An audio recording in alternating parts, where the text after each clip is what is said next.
I stood still for a moment, awestruck. The pictures did not do it justice. It was a large but quaint home located on a secluded island near Cape Cod. A small place void of life, the only cottage and lighthouse visible across the water. Verified as an Airbnb plus rental, 1 week's rent came to little over $3,000. The price was steep, but completely worth it. This would be the best place to clear my head and finish writing my novel. I happily trotted across the stone walkway to the front door and grabbed the knob, ready to map out the rest of my book. It would be my second release. My publishers had been breathing down my neck for months, constantly asking me for updates. Now I had the perfect environment to complete it. Upon opening the door, I was caught off guard. "Hello." I nearly jumped out of my skin. There was a man inside. Late 50s, average build, grey moustache. It took me a moment to match the face to the one on his Superhost profile. It was Garrett, the owner of the property. "Sorry, Garrett, you startled me. I didn't expect anyone to be here." He smiled. "I greet all my guests. You people are my livelihood, after all. Please, come in. We have some important matters to discuss." I joined him in the living room. We sat in armchairs on opposite sides of a long coffee table. Garrett simply continued to smile. "So, what did you want to discuss?" I asked. He pulled a folded sheet of paper out of his jacket and slid it across the coffee table. It stopped right in front of me. I picked it up for a closer look. The edges were worn and it felt almost canvas-like between my fingers. I began unfolding, but Garrett stopped me. "Don't. You'll have plenty of time for that later. Just listen." I looked up at him, confused but compliant. "This house has been my family for generations. Staying here can be a rewarding experience, but it can also be a dreadful one if you're not careful." "Come on, Garrett. Don't tell me this place is haunted." I was the only one smiling now. Garrett looked at me, thoroughly unamused. My smile vanished and I gestured for him to continue. "On that piece of paper are some rules. You must follow every last one of them. There are no exceptions. So as long as you do this, your vacation will be a pleasant one." With that, Garrett stood up from the chair and walked to the front door. He turned to me on his way out and offered a final statement before leaving. "Follow the rules, Jack. If you don't, you're in for a bumpy ride." When he left, I unfolded the list expecting to see a reiteration of his stay requirements. No pets, no modifications, clean up after yourself, that sort of thing. This was not the case. On the paper was a set of rules that only served to bookend our strange encounter with further confusion. Number 1. No lights past 11:25 p.m. Number 2. Do not answer your phone. Callers cannot be trusted. Number 3. Only 2 people are permitted inside. Hank Penston and Jessica Covenwood. Ask for last names. Number 4. Do not exit the house after midnight until sunrise. Number 5. If your room changes location, close the door and try again.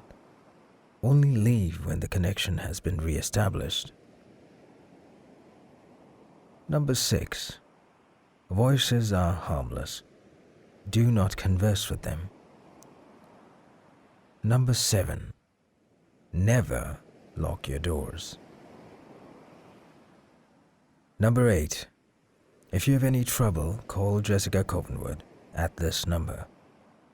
This is the only phone call you can trust. This lifeline may only be used once during your rental period. At the bottom of the page was a final note. I will come to collect you, but only when the rental period is over, not a moment sooner. There is no leaving until then.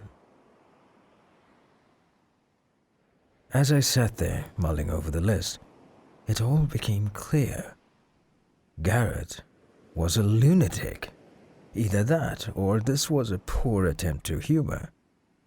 Either way, I brushed off our meeting and the list of rules altogether, placing the paper on the coffee table where it stayed for the rest of the night. A majority of the first night was peaceful. Of my novel's final 6 chapters that needed completing, I was able to stay up late and finish 2 of them, first drafts at least. There was still a lot left to do. My final days on the islands would have been spent proofreading the entire manuscript and filling in the cracks in the narrative before sending it to my editor. Still, 2 chapters wasn't a bad night's work, all things considered. After patting myself on the back for a job well done, I looked at my phone. It was 12:18 a.m. My lips spread into a slight smile as I looked up at the desk light that was flickering. It's past 11:25, Garrett. Was this why I needed to turn off the lights? So that they wouldn't flicker? I chuckled to myself as another rule came to mind. Number 4, if I remember correctly, do not exit the house after midnight. I continued to laugh to myself as I ventured downstairs, opened the front door and stepped out into the night. The view was brilliant.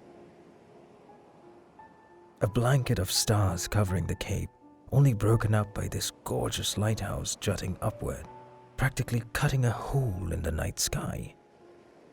It was a breathtaking sight, well worth the partial advance for my book. What's the reasoning behind this rule, Garrett? You didn't want me to enjoy the view? I turned and stepped back into the house, and then I locked the door. Oops, another rule broken. Hope the house doesn't chastise me. With that, I traveled upstairs to my bedroom and fell into a blissful sleep the moment my body met the sheets. My slumber would not last. 3:27 a.m. I awoke to a thunderous banging at the front door. In a groggy slur of motions, my legs just barely managed to pull the rest of my body out of bed. Practically sleepwalking, I eventually made my way downstairs and opened the front door. Outside, there were no longer any stars. Their light was replaced with a thick fog rolling over the ocean. The water and air were still, frozen in place. There was no one there but me. I closed the door and went back to bed, certain that the sounds I heard were remnants of a dream. My body fell into bed and sleep took over me once more. 4:42 a.m. I awoke again, ripped from a dream state where I was turning in my novel to the publishing house. For whatever reason, in this dream, Garrett was my boss. He held the manuscript to my face and flipped through the pages, revealing a lack of ink. "There's nothing here, Jack. All that time and nothing to show for it." He continued to flip through before stopping somewhere in the middle. Unlike the other pages, this one had text. The words were familiar, but they weren't written by me. Garrett's rules were printed on the page. The pitch-black ink slowly dripping from the paper. His form soon followed, melting into the floor below. "You should have followed the rules, Jack."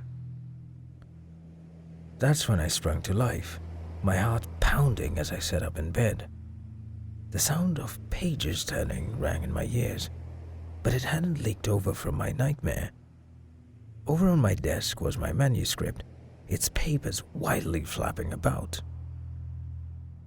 My heart nearly sank before I noticed the chill in the room. I had left the window open. It was just the wind. Relieved, I shut the window and went back to bed.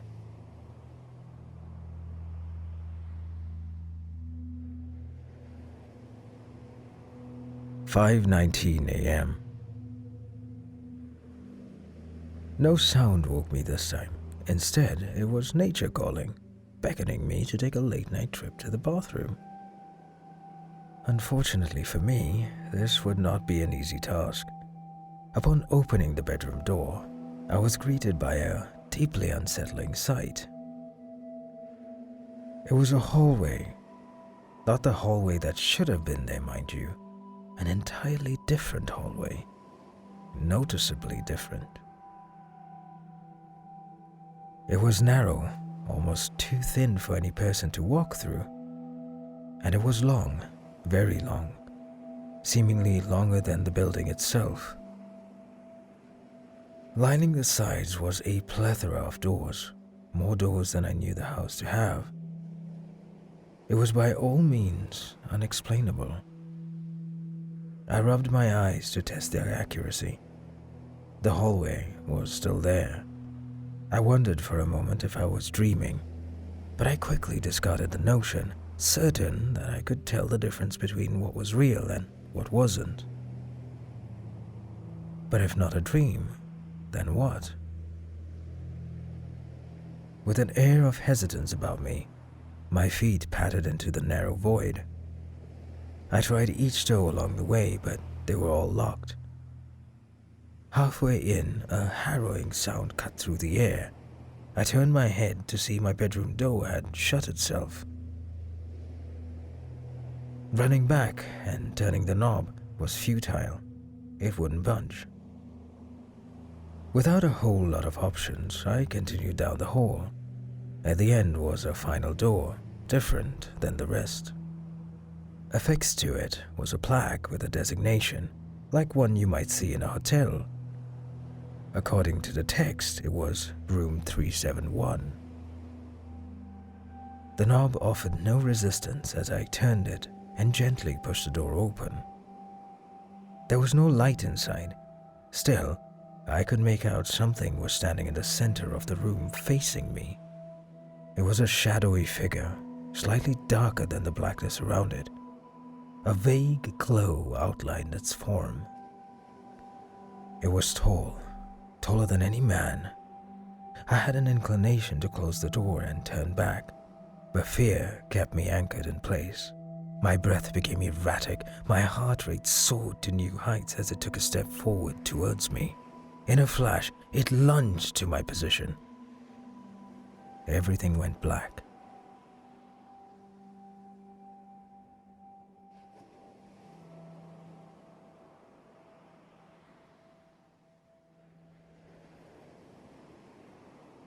My eyes opened to sunlight pouring into my room. I was back in bed. This was strange. Every bone in my body told me it wasn't a dream, but rational thinking dictates otherwise. I had no choice but to entertain the idea that I was having a vivid night terror in the face of a fast-approaching publishing deadline. The sooner I finished the book, I thought, the sooner they would vanish. Though it didn't sit well with me, it was the only explanation I had. My phone buzzed on the bedside table. I knew who it was, but my deadline was on the horizon. I couldn't afford distractions. When the buzzing ceased, I crawled out of bed and started my day.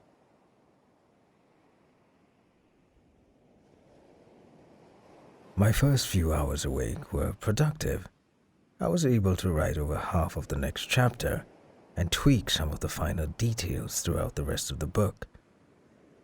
My progress was, however, impeded by a knock at the front door. Unlike the previous night, there was someone out there, a man. "Can I help you?" I asked, confused.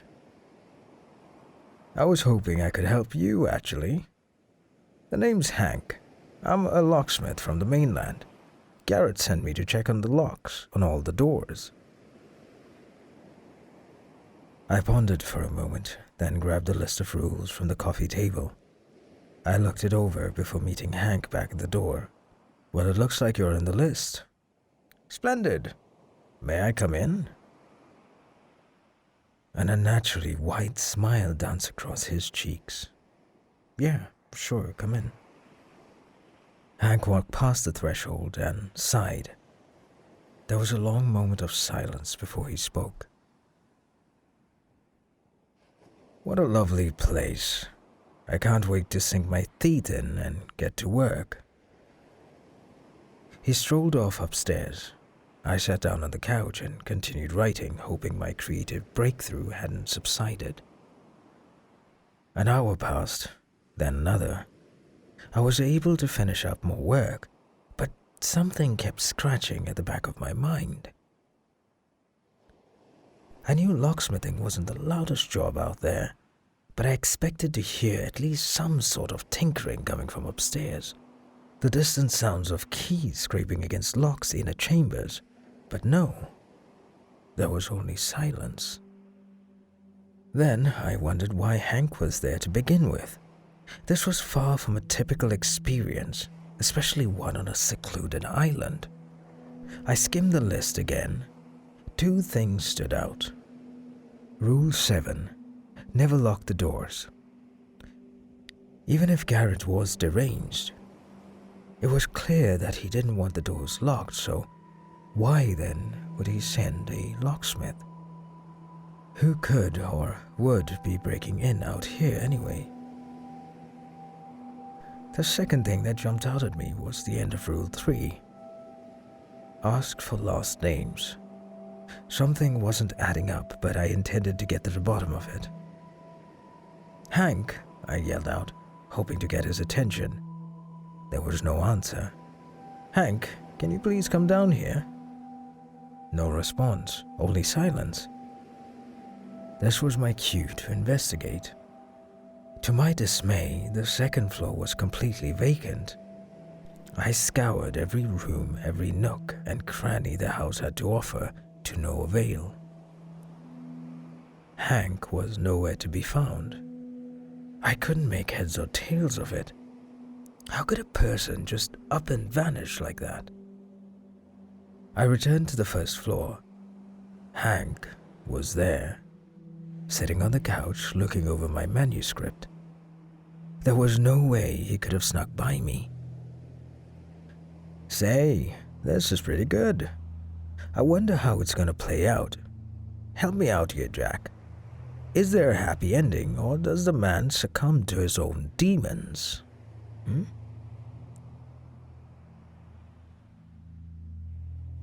I stood frozen at the bottom of the stairs. "Hank," I asked, "what's your last name?" A grin formed beneath his nose. "Worden. The name's Hank Worden. Why do you ask?" I looked down at the list in my hand. Pinston. His name was supposed to be Hank Pinston. "No reason, just curious. Hey, do you mind tossing me my phone?" He looked down at my phone on the coffee table. A few moments passed before he grabbed it and looked over at me. He stared for a long time, almost as if he was calculating the distance, and then finally threw it over. I caught the phone and ran out the front door. "Thanks, I'll be right back." I sprinted to the edge of the island, unsure who or what was in the house. It was becoming ever apparent to me that Garrett might not have been crazy after all. Something truly strange was afoot, and I wanted no part of it. At first, I tried to call the ferry station. No answer. Then Garrett. Still no answer. Before I could try another number, my ex-wife called. I had been ignoring her calls for weeks. "Charlotte, thank God. I'm at an Airbnb off the Cape. I need you to..." She interjected. "Leslie's dead, Jack." My blood ran cold. It was said with the same tone and resentment as it was 2 years before. All at once the floodgates opened and a slew of memories poured in, ones that I had desperately tried to repress. Leslie was our daughter. Before Charlotte and I divorced, she was struck by a car on her way home from school. Charlotte was at work. I was supposed to pick Leslie up, but I was too wrapped up in my first novel. I forgot all about her, my own daughter. She walked a good mile before the collision, and I never forgave myself. Neither did Charlotte. "Charlotte, why are you saying this?" Tears rolled down my face. "She's dead, Jack. It's your fault. My baby is dead, and it's all because of you." Her voice became louder and less distinct, until I could barely recognize the cadence. In an inhuman growl, she said, "You're to blame, Jack. You belong where you are. I hope you rot in that house."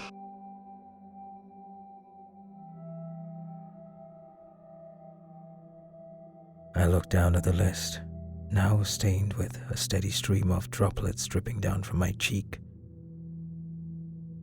And that's when I remembered. Rule 2. Do not answer your phone. Callers cannot be trusted. As much as it pained me, I hung up on her. It wasn't real, but it sure as hell felt like it was. I wiped away the tears and looked at the last rule. Braving the fierce currents of the ocean likely wouldn't end well for me. The shore was nearly 16 miles away, so Jessica was my only hope. The only phone call you can trust, according to Garrett. I dialed the number and waited. After 2 tones, my ears was met with a female voice. "You broke a rule, didn't you?" "A few, actually, give or take." She let out a sigh. "Did you let anyone in?" "Yes, Hank." "Hank Penston?" "No, Hank Worden." There was another sigh of disappointment. "Okay, listen carefully. I want you to go back to the house, but act natural, no sudden moves or conspicuous behavior. Any slight changes in your attitude could set him off. Walk slow and be cautious." "Okay." I did as instructed. On my way around the house, I looked through the window. Hank was no longer in the living room. There was a slight spike in my adrenaline, but I held my composure. Until turning the corner, that is. Standing at the back of the house, waiting for me, was Hank. "Hey there, Jack. What are you up to?" Jessica chimed in. "Stay calm and repeat what I say, word for word." In the most casual voice I could muster, I repeated what Jessica said. "Hank, I have Garrett on the phone. He wants to know if you can check the lock on the front door. He says it's been sticking lately." Hank bore a stoic expression for a few moments, and then spoke. "That darn thing. I'll see what I can do." He walked past me and went off to the front of the house. I was officially rattled. Jessica's voice broke the tension. "About a dozen yards from the house is an electrical box. Do you see it?" I surveyed the area. and noticed a box. It was embedded in a tree stump of all places, one that stuck out of the ground at an awkward angle. Yes, I see it. Good. Open the hatch. There's a lever there. I want you to pull down and then wait exactly 10 seconds, after which you will place it back in its original position and close the hatch. I was confused. How is this going to help exactly? There was a third sigh of frustration. That is the master switch. When you pull the lever, it will deactivate all the energy on the island. When you reset the lever, the house will reconstitute. This will wipe the slate clean. I didn't understand how it all worked, but I had heard enough to warrant an obvious follow-up question. Couldn't I just leave it off? There was no sigh this time, just anger. No, the island is far worse when the energies are at bay. 10 seconds is all you're allowed. At this point, I saw Hank walking alongside the house. I fixed the lock for you, Jack. Jessica must have heard, because her voice adopted a tone of urgency. Pull the lever now. I did as she said and began counting. Hank continued to walk towards me, his form phasing in and out like a bad television signal. Jack, what are you doing? Need a hand? His pace grew faster until his walk became a run. My heart was pounding. Just as he was closing in, the 10 seconds were up and I forced the lever back. Hank vanished completely, and the tree stump receded into the earth below. I fell back onto the ground in relief. Jessica, we did it.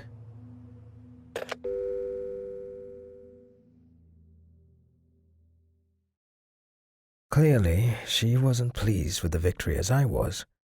That was fine. I was just thankful to be alive.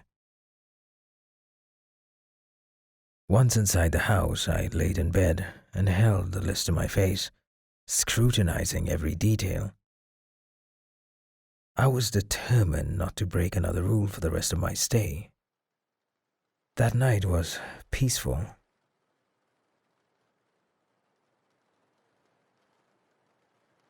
I made sure all the doors were unlocked, turned off the lights by 11:25, and refused to answer any calls. When I slept, there were no strange dreams. No dreams at all, in fact. It was a truly restful night. The best sleep I had in years. Despite my predicament, I awoke hopeful. Hopeful that I could weather the storm and survive the week. I was even able to write some more of my book. Not much, but enough to jumpstart my creativity. The night didn't go nearly as well. 2:12 a.m. I had woken without cause. In an effort to fall back asleep, I shut my eyes and allowed my mind to wander. I thought of my book and the deadline. I thought of my eventual departure from the island. Before long, I thought about Charlotte and Leslie. The image of our once happy family would forever be seared into my broken heart. I felt my eyes begin to water, but something interrupted the sadness. A sound. Footsteps. My eyes opened and I sprang into life, sitting upright in the bed. Footsteps stopped right outside my room.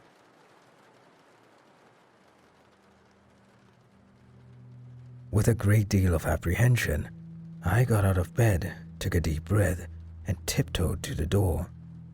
When I turned the knob and opened it, I found myself at the entrance of the house. With Rule 5 in mind, I shut the door and opened it again. Now I was in the living room. The next was the bathroom, then the hallway. A familiar hallway.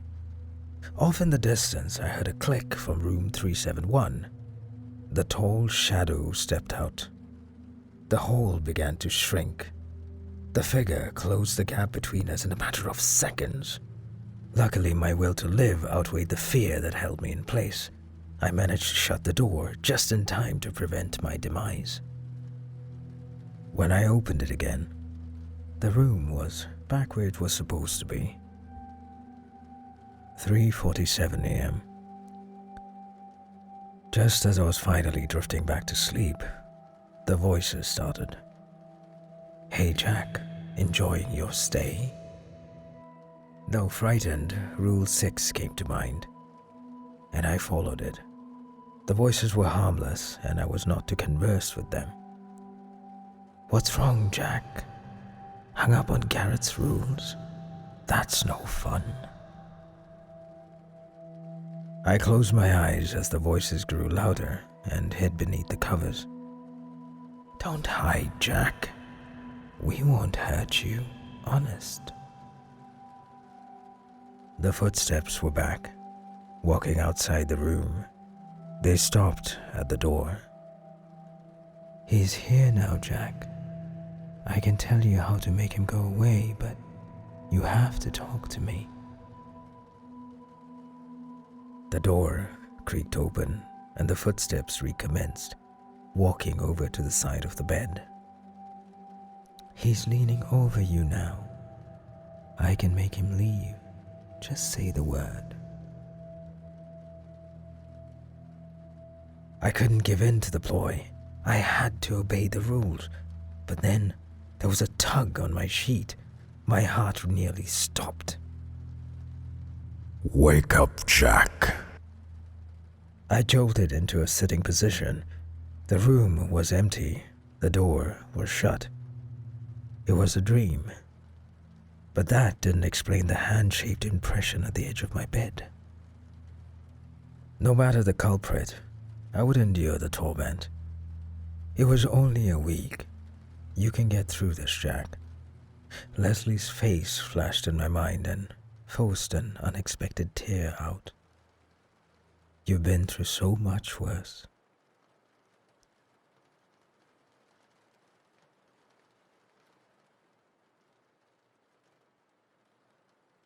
The next few nights came and went without issues. There were some dicey moments, but I learned to handle the odd voice here and there, and the room moving every now and again. I ignored knocks at the front door altogether, avoiding any potential repeats of the Hank incident. Night 6, however, was by far the worst. Some things never change.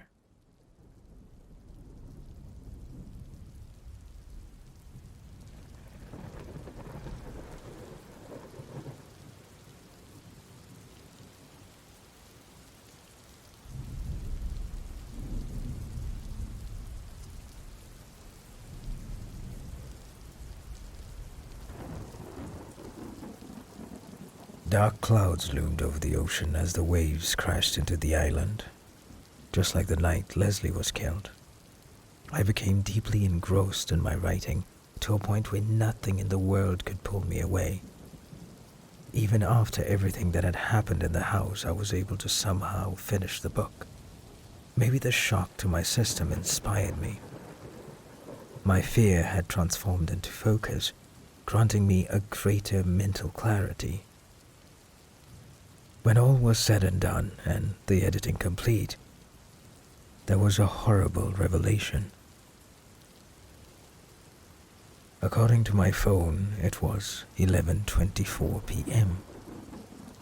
My heart sank to the depths of my soul as I raced across the house, shutting off lights, knocking over furniture and decorations in the process. When I came back to turn off the final light at my desk, I glanced at my phone once more. The readout now etched into my memory. 11:26 p.m. I clicked off the last light, praying that my phone's readout was somehow wrong and that I still had time. 11:27 p.m. My bedroom door slammed itself shut behind me. I jostled the knob and pushed my weight against it. but it remained unmoved. A swirling black vortex of smoke expelled from beneath my bed. It covered the floor in an instant and began rising to fill the rest of the room. I had no intention of waiting to see what would happen to me in the darkness, so I flung myself at the window and shattered the glass, landing on my back in a bed of shrubbery below. The impact knocked the wind out of me. Shortly thereafter, I passed out.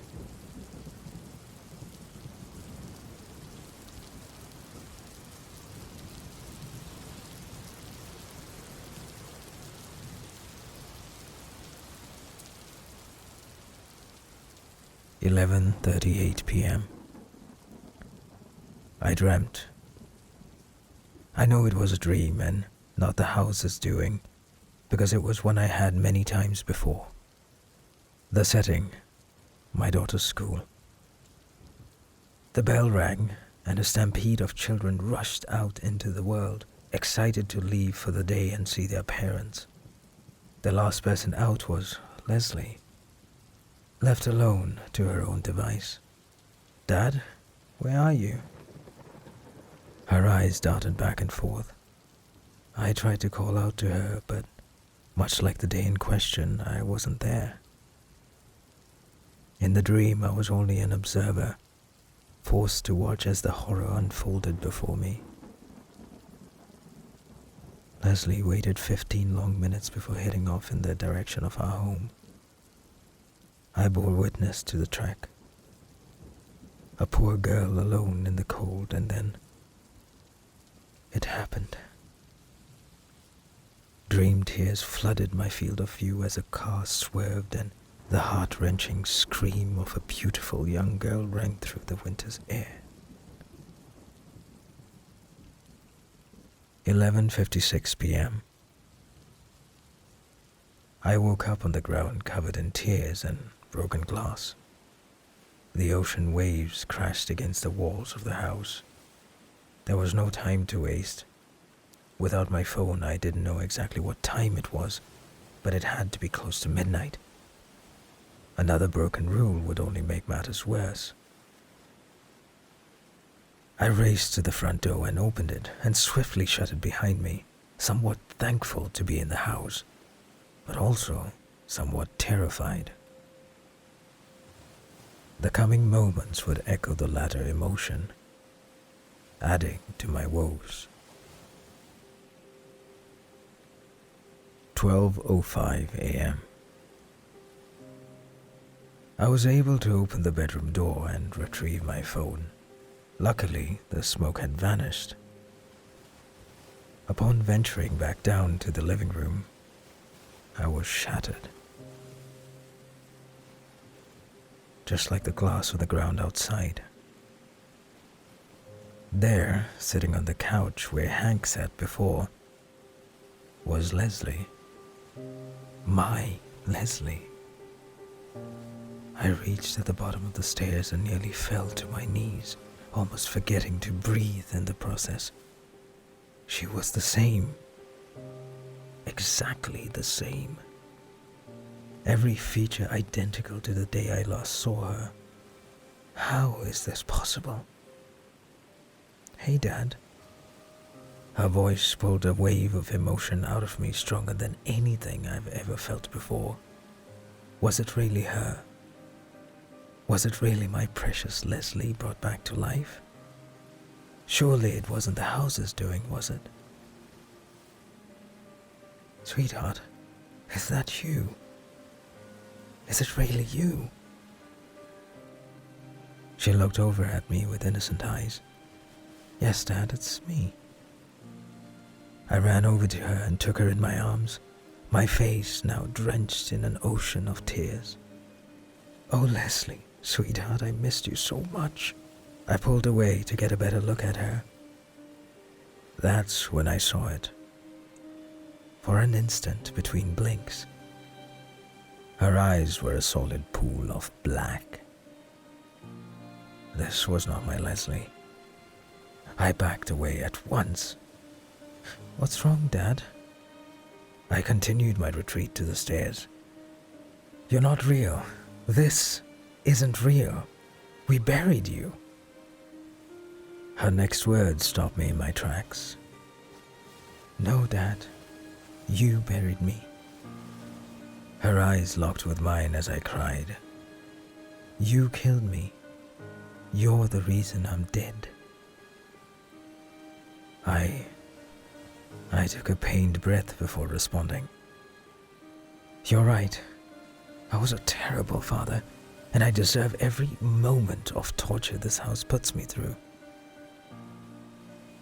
If I ever get out of here, I'm going to visit your grave for the first time and tell you how sorry I am and how much I've missed you over the years. Not a day goes by that the guilt doesn't eat me up inside. I swallowed the lump in my throat and wiped away the tears as she looked up at me, her head tilted in observation. But you are not her. I ran up the stairs as fast as I could. Leslie's piercing scream echoed through the house, followed by the sound of every window breaking in reaction to the pitch. Once in the bedroom, I closed the door behind me and slid down into a sitting position on the floor. Utterly defeated and emotionally drained, I pulled out my phone and dialed Jessica's number. After 2 tones, she picked up. What is it this time? Don't tell me you broke another rule. I think I'm going to die, Jessica. Her perturbed tone vanished, replaced with concern. Jack? What did you do? What's going on over there? I can't fight it anymore. It's just too much. As much as I wanted to live, I could feel myself giving up. I don't even know why I called her. She couldn't help. The lever was gone and it was past midnight. The storm outside was destroying the house, and soon I would be swept out to sea, never to be heard from again. Hold on, Jack. I'll be there soon.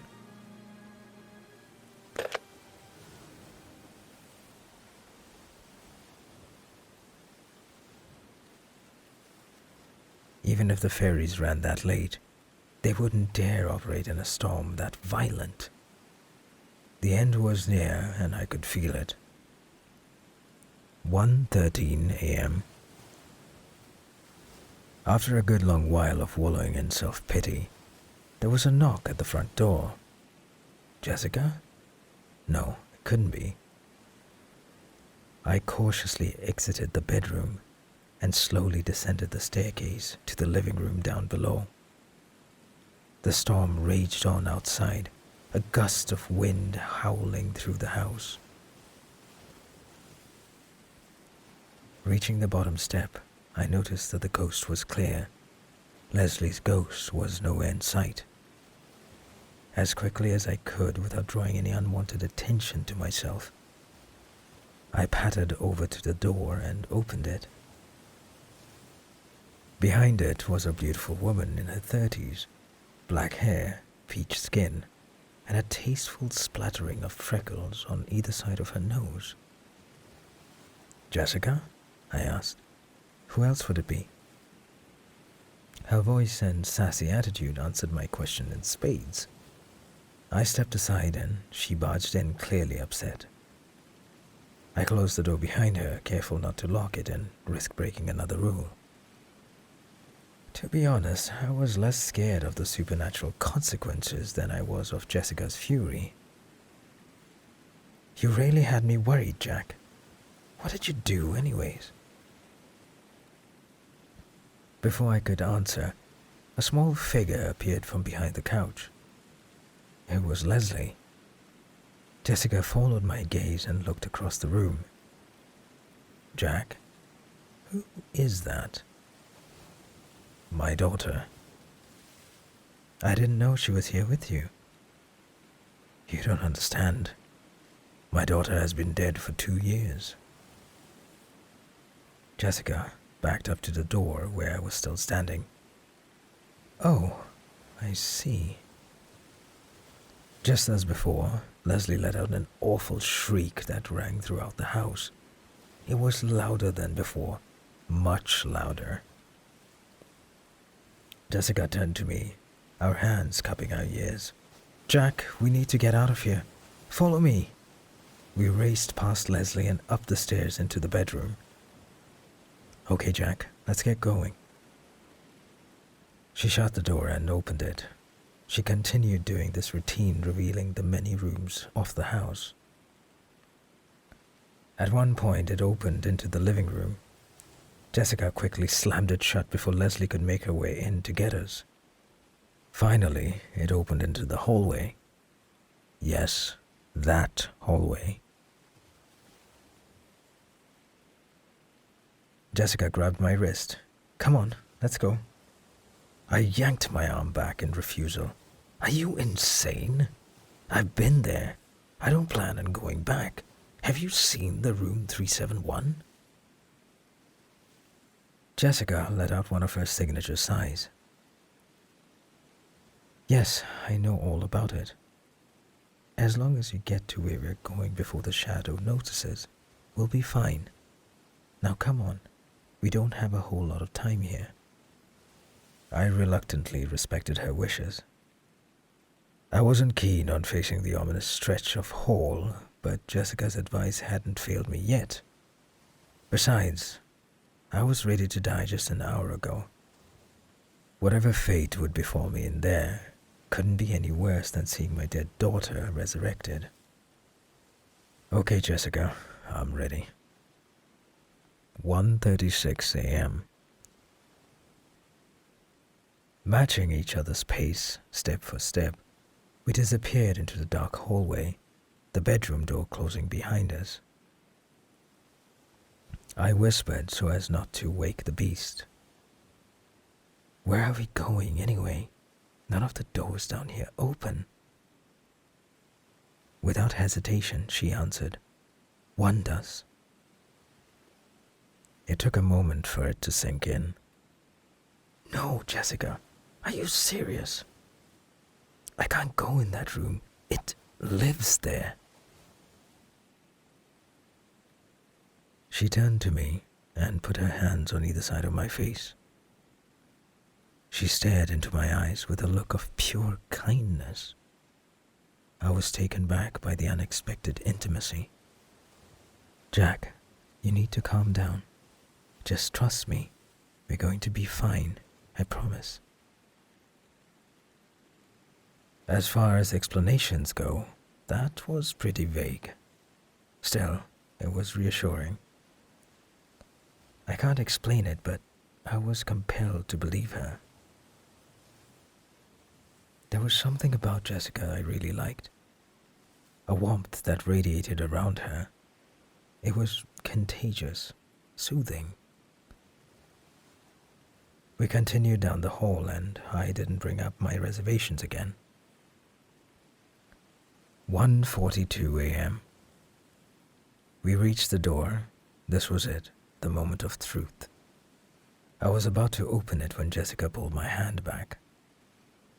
"In order for this to work, you need to knock 3 times, no more and no less." I nodded in agreement. I raised my hand to the wood and knocked precisely 3 times. A deep anxiety wrecked my nerves as the anticipation grew. After a few moments, the door was pulled open, revealing the shadowy figure within. It stepped away and motioned for us to enter. I looked over at Jessica for approval. She nodded and followed me in. The entity softly closed the door behind us. It then walked over to where we stood and changed.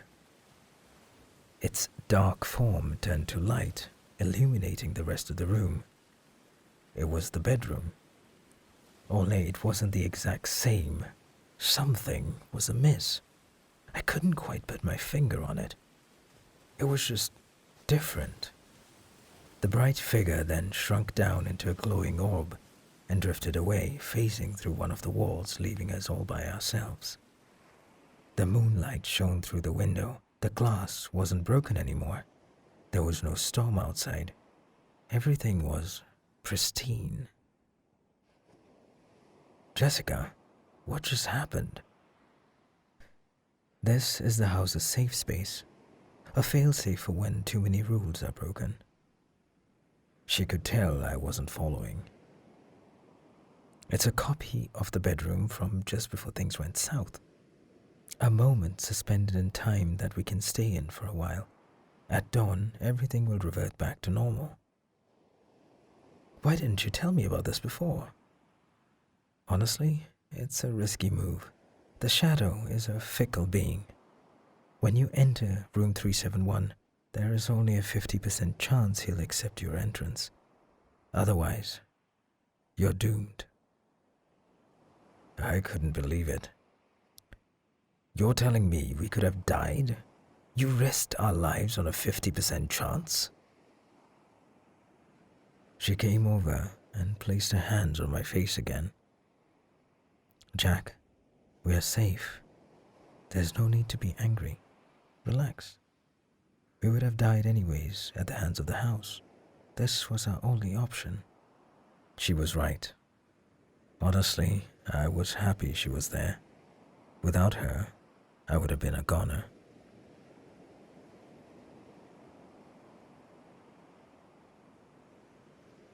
"3:17 a.m.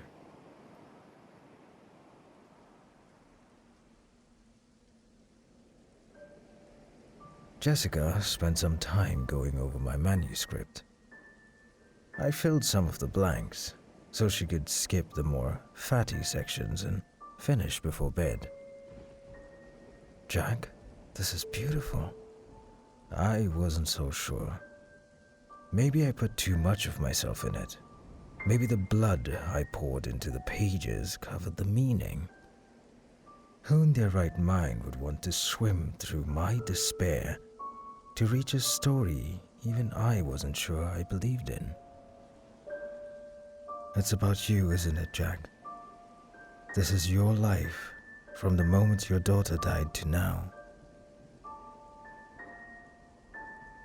I felt myself unraveling. I'm tired, Jessica. I think I'm going to call it a night. I offered a half smile, waltzed over to the bed and laid down. To my surprise, she laid down with me and placed her hand on my chest. It's okay, Jack. I never lost a child, so I can't imagine the kind of things you're dealing with. I do know that things will never be the same. That doesn't mean you have to give up. What would your daughter have wanted? There was no fighting the tears any longer. You don't understand, Jessica. I'm responsible. She was waiting for me when it happened. I was her father and I wasn't there when she needed me. Jessica didn't respond. I sobbed until there was nothing left in me. When the moment passed, I asked her a question. Why do these things happen here, Jessica? Honestly, I don't really know. We turned to each other. Her warmth reared its head again, inviting me to come in. Our lips met, and with it, an intense feeling was born, like nothing I've ever felt before. A somber and quiet energy filled the air and coated the room. In a turn of events I will never fully fathom, Jessica and I made love.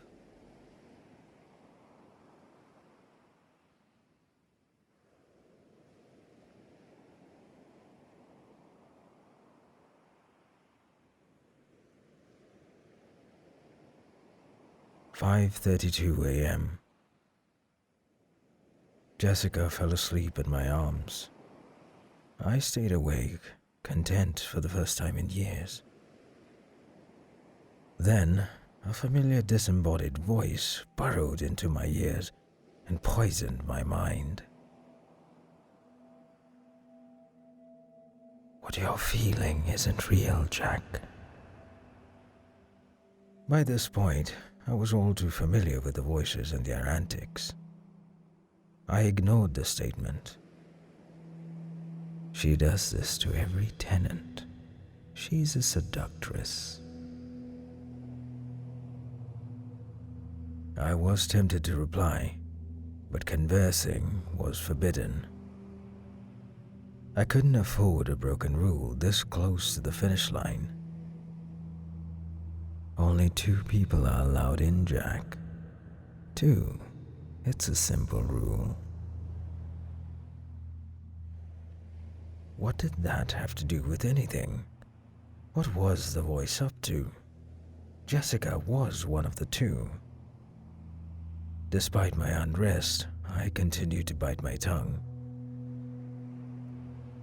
Always ask for last names. There was a moment of pause before the realization washed over me. I gasped. A rule had indeed been broken. I jumped and backed into the corner of the room. Jessica was standing next to the bed. I hadn't even seen her get up. Jack, are you okay? My breathing became labored. It was hard to construct my query in a normal fashion.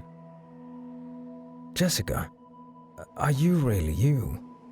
What's your last name? The light left her face. Her now empty eyes cut right through me. I slid to the floor. A long period of silence passed before anything changed. Before she changed. 5:51 a.m. Jessica's face widened. Her eyes became large, as if physically engorged with bloodlust. She lunged at me. I dodged the attack and hit the door hard. I reached for the knob, but it wouldn't turn. Jessica's new form spoke, a gurgling, metallic sound that ricocheted off the walls. It looks like you're stuck with me, Jack. She lunged again. I slid under the bed to escape her reach. Her feet paced around its perimeter, like a predator circling its prey. It was just a matter of time now. I closed my eyes and thought of Charlotte and Leslie playing in the snow the last day I saw them together. This would be my final thought as death approached. As beautiful a thought as one could have before dying. At least now I could be with her again. A pained outcry from Jessica broke my concentration. The light in the room had changed. I rolled out from underneath the bed and saw her withering in the corner. The sun was coming up over the horizon. This was my chance. I raced over to Jessica and clenched her neck. She struggled but was too weak to break free. I forced her against the window. Her skin melted, dripping like candle wax to the floor. Her hair burnt to a crisp. I looked to her eyes for even a shred of humanity, something that might convince me to spare her for all that she had meant to me. There was none, only malice. In that moment, I sincerely wished that she had been real. Goodbye, Jessica. With as much force as I could muster, I pushed her through the window. Her form disintegrated before it could reach the ground. The wind carried her ashes away into the endless expanse of the ocean. The house was still.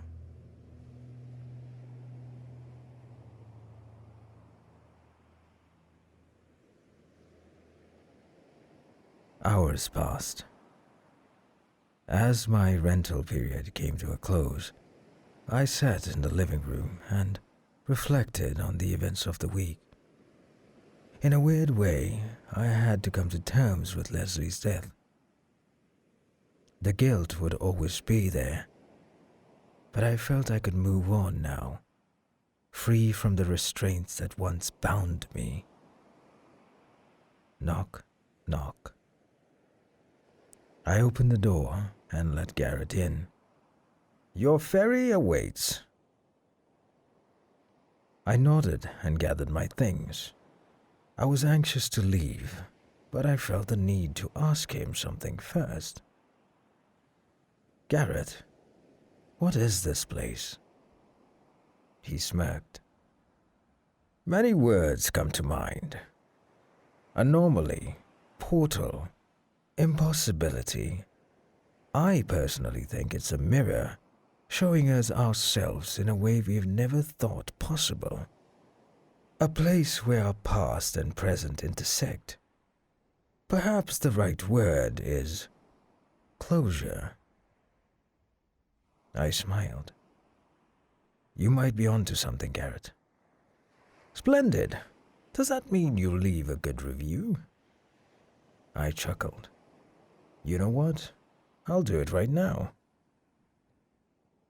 I opened the app and clicked through the listing. A bit of information caught my eye as I scrolled. Checkout time, 12 p.m. I looked up at the readout at the top of my phone's display. It turned from 11:59 to 12 as I watched. I let someone in before the time was up, meaning a rule had been broken. The note at the end of the list came to mind as the dread set in. "I will come to collect you, but only when the rental period is over, not a moment sooner." That wasn't Garrett.